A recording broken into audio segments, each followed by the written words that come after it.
Welcome to Sri Sai Satcharita, chapter 39. This chapter deals with Baba's interpretation of a verse from the Bhagavad Gita, as some people believe that Baba had little knowledge of Sanskrit, but by the interpretation of Nanasaheb Chandorkar's query, Hemant Pant refuted that charge in chapter number 50, and as it deals with the same subject matter, it is incorporated in this chapter today. Preliminary. Blessed is Shirdi and blessed is Dwarakamai where Sri Sai lived and moved until he took Mahasamadhi. Blessed are the people of Shirdi whom he obliged and for whom he lived there. Shirdi was a small village first, but it attained importance on account of his contact and became a tirtha, holy place of pilgrimage. Equally blessed are the women folk of Shirdi, blessed is their whole and undivided faith in him. They sang the glories of Baba while bathing, grinding, pounding corn, and doing other household work. Baba's interpretation. Nobody believed that Baba knew Sanskrit.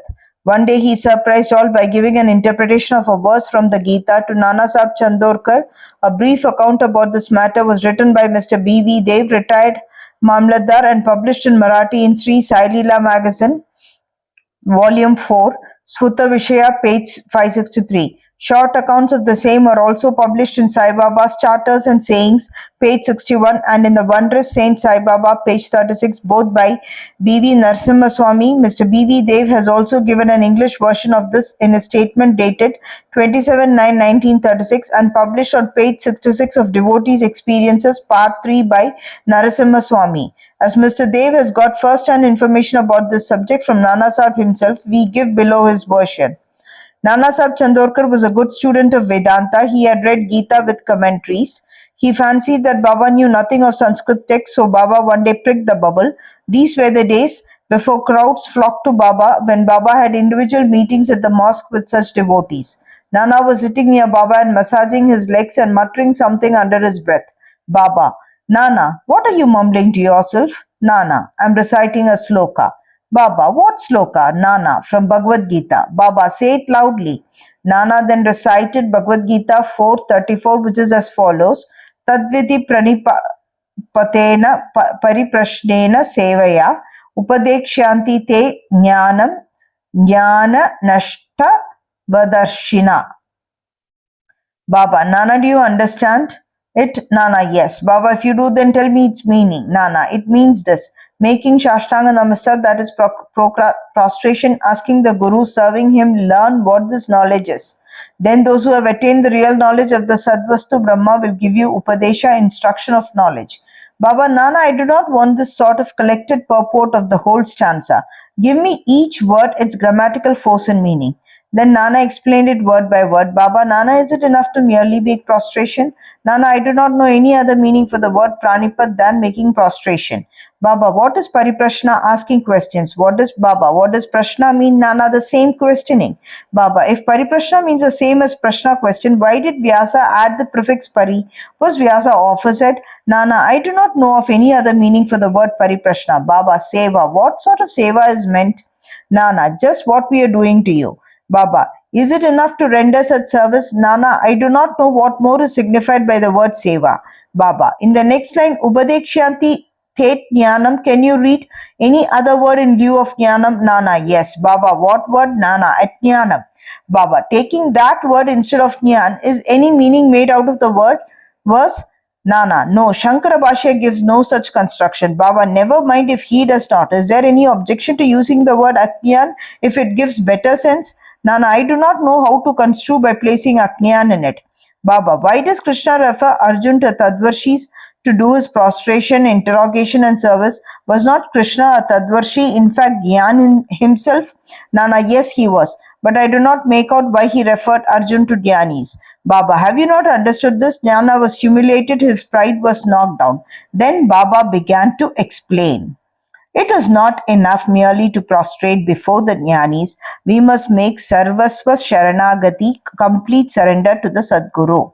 Mere questioning is not enough. The question must not be made with any improper motive or attitude, or to trap the Guru and catch mistakes in the answer, or out of idle curiosity.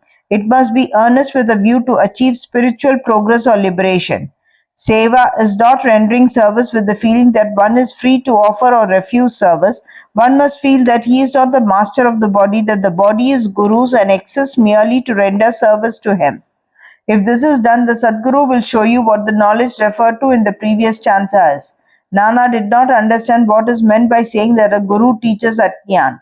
Baba, how was Jnana Upadesh, that is imparting of realization, to be effected? Destroying ignorance is Jnana. Jnaneshwari, commenting on Gita 1866, says, removal of ignorance is, O Arjun, if dream and sleep disappear, you are yourself. It is like that. Also, OB 83 on Gita 5:16 says, is there anything different or independent in Jnana besides the destruction of ignorance? Expelling darkness means light, destroying duality. Dvaita means non-duality, Advaita. Whenever we speak of destroying Dvaita, we speak of Advaita. Whenever we talk of destroying darkness, we talk of light.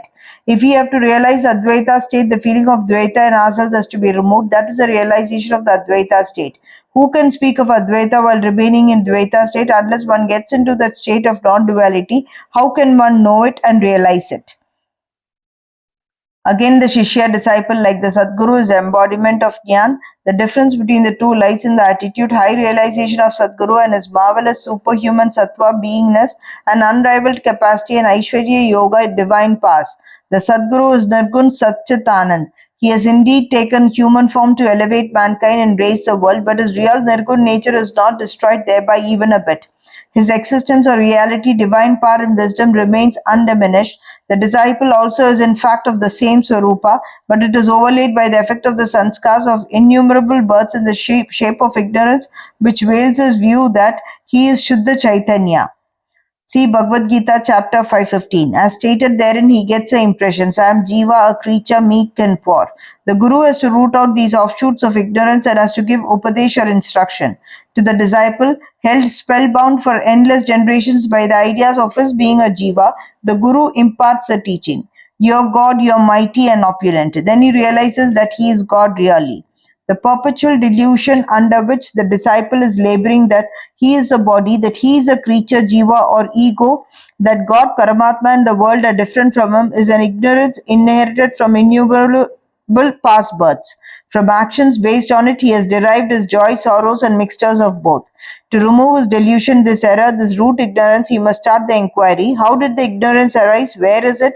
And to show him this is called the Guru's Upadesh. The following are the instances of Ajnan. 1. I am a jiva or creature. 2. Body is the soul. I am the body. 3. God, world and jiva are different. 4. I am not God. 5. Not knowing that body is not the soul. 6. Not knowing that God, world and jiva are one. Unless these errors are exposed to his view, the disciple cannot learn what is God, jiva, world, body, how they are interrelated and whether they are different from each other or are one and the same. To teach him these and destroy his ignorance is this instruction in Jnana or Ajnan. Why should Jnana be imparted to the Jiva who is a Jnana Murti? Upadesh is merely to show him his error and destroy his ignorance. Construction of the Samadhi Mandir. Baba never made any fuss about things which he wanted to accomplish, but he so skillfully arranged the circumstances that the people were surprised at the slow but sure results attained. The construction of the Samadhi Mandir is an instance.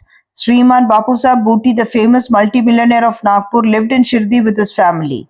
Once an idea arose in his mind that he should have a building of his own there. Some time after this, while he was sleeping in Dixit's Vada, he got a vision.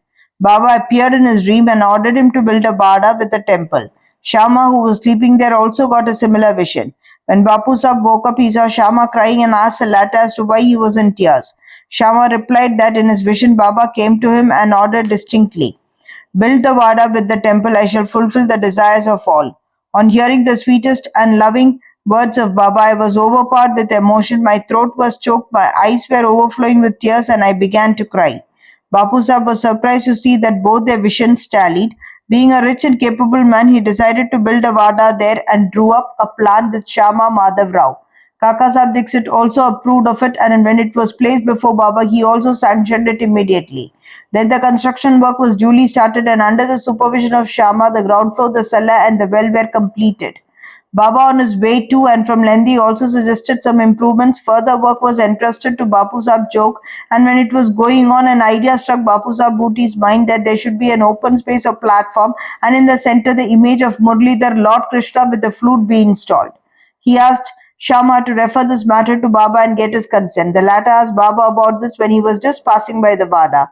On hearing Shama, Baba gave his consent, saying, "After the temple is complete, I'll come here to stay." And staring at the Vada, he added, "After the Vada is complete, we shall use it ourselves. We shall live, move, and play there, embrace each other, and be happy." Then Shama asked Baba whether this was the auspicious time to begin the foundation work of the central room of the shrine. Baba answered in the affirmative. Then Shama got a coconut broken there and started the work. In due time, the work was completed and an order was also placed for making a good image of Murlidhar. But before it was ready, a new situation turned up. Baba became seriously ill. Bapu Sahib became very sad and dejected, thinking that if Baba passed away, his Vada would not be consecrated by the holy touch of Baba's feet, and all his money, about a lakh of rupees, would be wasted away. But the words "keep me in the Vada" which came out of Baba's mouth just before his passing away consoled not only Bapu Sahib but one and all. In due time, Baba's holy body was placed and preserved in the central shrine meant for Murlidhar, and Baba himself became Murlidhar, and the Vada thus became the Samadhi Mandir of Sai Baba. His wonderful Leela is unfathomable. Blessed and fortunate is Bapu Sahib Bhuti, in whose Vada lies the holy and pure body of Sai Baba. Bow to Sri Sai, peace be to all.